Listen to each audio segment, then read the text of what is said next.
मित्रांनो, सावधान. जगातील सर्वात खतरनाक एआय हॅकर आता लीक झालाय.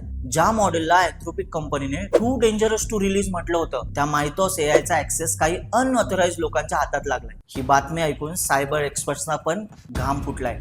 काय आहे हे मायथोस एआय? हे जगातील पहिलं असं एआय मॉडेल आहे ज्याने 32 स्टेप्सचा कॉर्पोरेट नेटवर्क अटॅक एकट्याने पूर्ण करून दाखवलाय. याला द लास्ट वन सिम्युलेशन म्हणतात, जे पूर्ण करणं माणसांना सुद्धा कठीण जातं. या मॉडेलची ताकद बघा. याने ओपन बीएचडी सारख्या सुरक्षित ऑपरेटिंग सिस्टीम मधील असा एक बग शोधून काढलाय जो गेल्या 27 वर्षापासून कोणालाही सापडला नव्हता. तसेच लिनक्स आणि सर्व प्रमुख वेब ब्राउझर्स मध्ये याने हजारो त्रुटी शोधून काढलेल्या आहेत. पण हे लीक कसं झालं? अँथ्रोपिकने हे मॉडेल फक्त ऍपल, गुगल आणि गोल्डमन सॅक्स सारख्या मोजक्या कंपन्यांना प्रोजेक्ट ग्लासविंग अंतर्गत टेस्टिंगसाठी दिलं होतं. पण एका थर्ड पार्टी वेंडरच्या कर्मचाऱ्यामार्फत याचा ऍक्सेस एका प्रायव्हेट डिस्कॉर्ड ग्रुपला मिळाला आणि एका एज्युकेटेड गेस आणि चुकीच्या सेटिंग्समुळे हॅकर्सने या सुपर हॅकर मॉडेलमध्ये एंट्री मिळवली. अँथ्रोपिक म्हणतंय की हे मॉडेल कोडिंगमध्ये इतकं हुशार आहे की ते स्वतःहून बायो वेपन्स डिझाईन करण्यात देखील मदत करू शकतं. जर हे तंत्रज्ञान चुकीच्या हातात गेलं तर बँकिंग पासून हॉस्पिटल पर्यंत सगळं काही एका क्लिकवर ठप्प होऊ शकतं. एआय आता फक्त चॅटिंग पुरतं उरलेलं नाहीये, तर ते एक डिजिटल वेपन बनलंय. तुम्हाला काय वाटतं? अशा मॉडेल्सवर पूर्ण बंदी हवी आहे, कारण ते मग ते सुरक्षितपणे आपल्याला वापरता येतील. कमेंट्स मध्ये नक्की सांगा